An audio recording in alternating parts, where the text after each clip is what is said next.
And, we thought, okay, this is a great opportunity. It's allowing more women to have access to the app at a more affordable price. So sure, let's do it. But it was not built properly by this person. We were, 50 grand deep into legal debts, trying to take our business back from this person who was trying to take it away from us.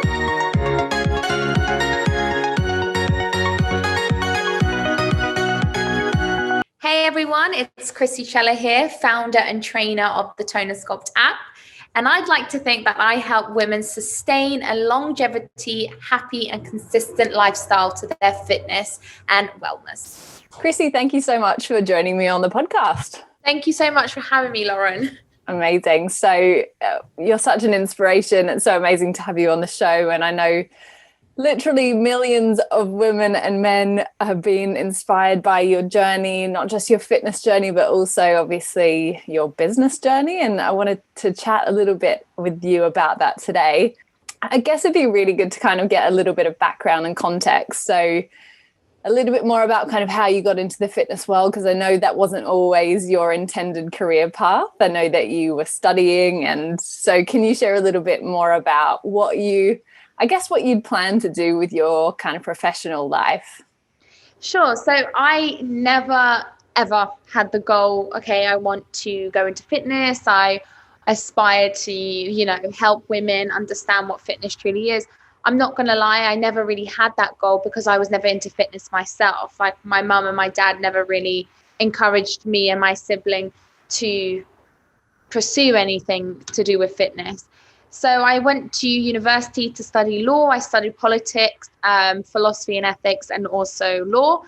So then, in the midst of studying and trying to figure out what I want to do in my career, I stepped foot into the gym, which I never thought I'd ever do. Stepped right back out. I was like, this is not for me. Then stepped back into it and I was like, okay, I need to do it. I need to do this for me. I remember saying that to myself, I need to do this for me. Hence why the book is called Do This For You. So one thing led to another. I had an accountability page 4 to 5 years ago, was posting there without any aspiration for anything that's happened today. And it just grew into what it is today. And I'm forever thankful that so many women have supported my journey. And now I'm able to support theirs and really encourage them to do this for themselves too. Can you talk a little bit about how you started to learn about your audience and kind of where they were at in their journey? I think when it comes to finding out what you want your business concept to be, the first thing you always have to ask yourself, similar to your fitness journey, is to why you're doing what you're doing.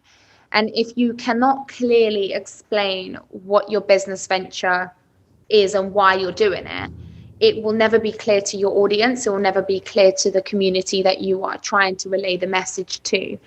And I think our why at Tone and Sculpt and would Do This For You and on our Active now, which is my clothing brand, has always been very, very clear. And that is, we don't promote sexualizing fitness. We will never promote a quick fix. We will never do cash prizes.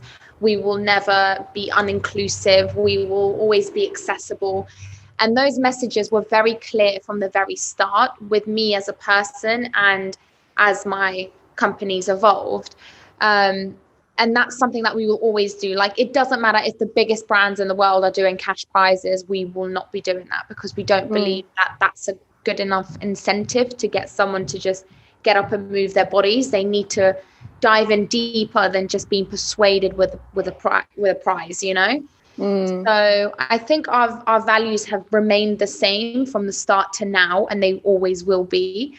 And I think if your message is very clear, I think that your tribe will always believe in the message that you have, and they will feel comforted knowing that you relay this message, and they will feel a sense of home and trust in your products.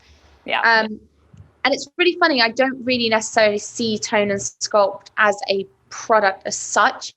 I see it more as like a community forum, which happens to have fitness in it too. So I see it the opposite. I don't see it as this is a fitness app, with a forum. I see it as we're a community that happens to love fitness too. One thing that you wish that you had known when you first started your business journey? That you are going to cry a lot. Truth. Weren't ready for that. What's one thing that you wish that maybe you'd done sooner in your business? Hired someone who's more exec than me. And tell me why you do what you do. I do what I do to simply show women that longevity and consistency is what they've truly needed to sustain a healthy, happy life. I love that so much. What would you say is the best part about your job? Oh, the women. Like, just seeing them thrive, it just, I feed off it. I'm like, yes. So definitely. If you guys could see Krissy's face right now, it's like totally lit up. I was like, yes, the community. I was like, the women. I started well greedy then. Love it. And then finally, what's the best piece of advice that you've ever received? If something would have been, it would have been. So stop dwelling on the past, because if something was going to happen, it would have happened the way it was supposed to happen. So just allow things to unfold and allow yourself to flow. Stop dwelling on the past so much. It's happened. How are you going to achieve something that you wanted to achieve going forward?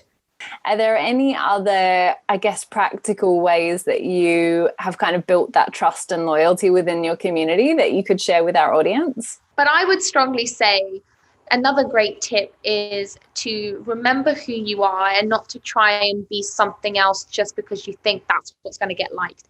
I assume because the complexities of a quote unquote influencer starting a business is that they are the face of the product, right? So you got to remain likable. That's what you tend to overthink. And for a while, I assumed that I need to be liked in order to sell a product. And now I cannot stress how much that's not the case. It's you need to remain who you are, and you need to remain what you believe in and reciprocate that to the audience.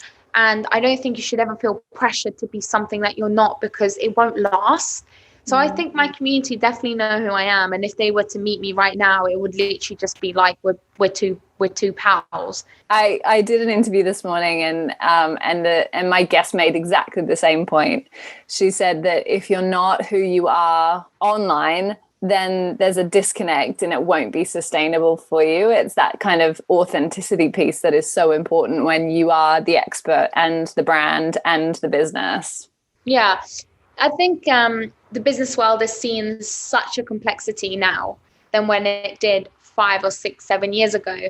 Now, your platform can define the success that you have, in the sense of you can utilize that platform and build something super extraordinary, but remain the face of it.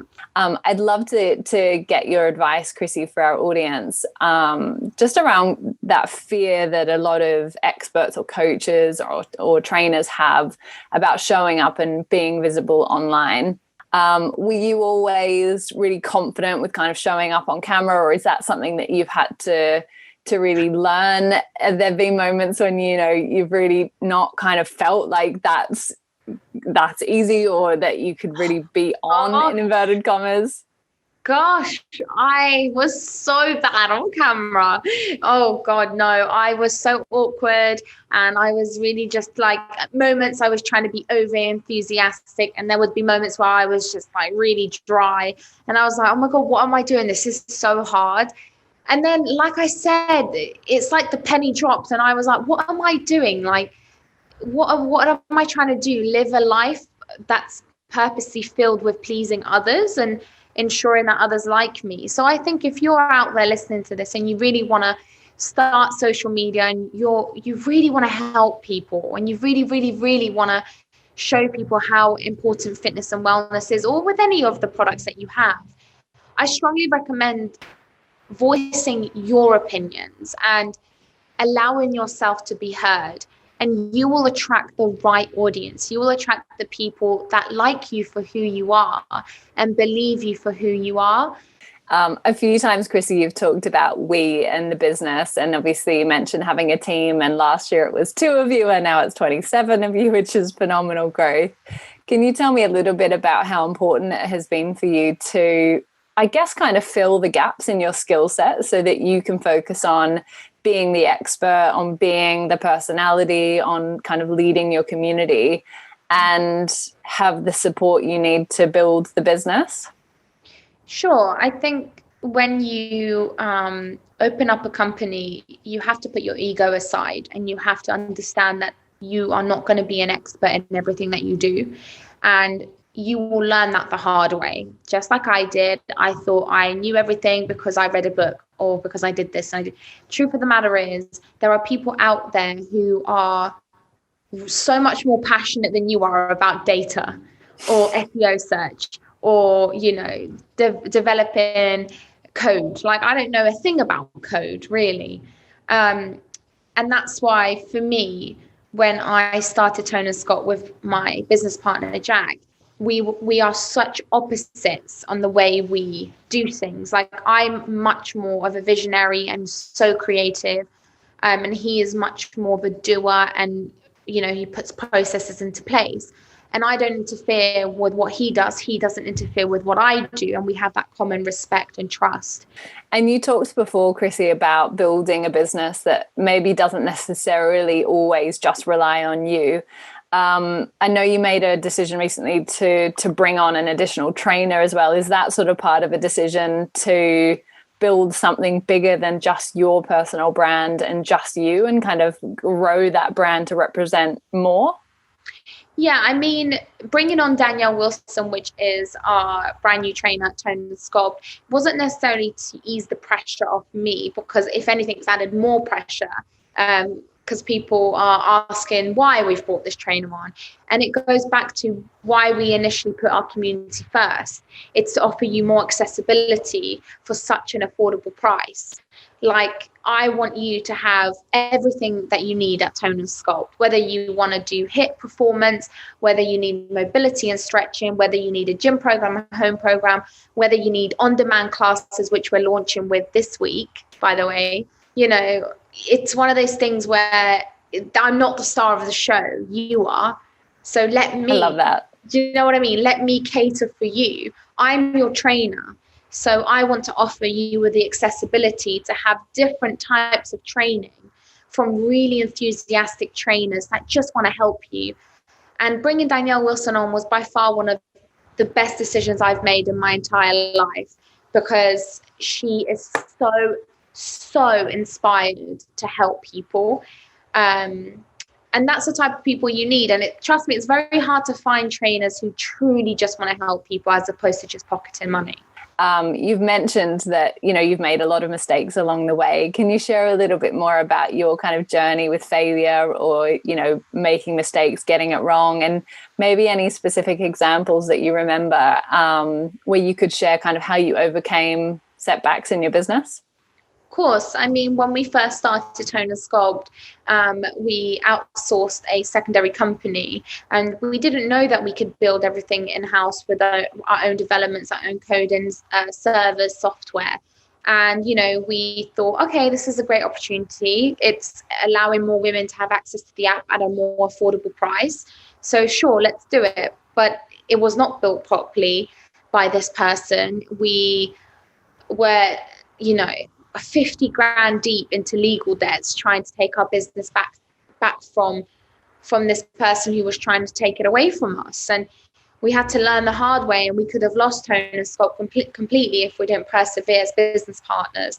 And then we had to learn the hard way that actually you have to build everything in-house, and you have to understand how to build things, and you have to understand, the importance of coding and servers, and really understanding what the community is doing on your product. So that was definitely really, really difficult, and so much pressure and strain as a company, as a business owner, and as a relationship. Krissy, you're amazing. Thank you so much for sharing your journey with us. So much wisdom and inspiration. And congrats again on your book. You're doing such an incredible job for women everywhere. Oh, thank you so much for having me on your podcast. It's been so much fun. I've enjoyed it. So you're awesome. You're welcome. Thanks. Thank you.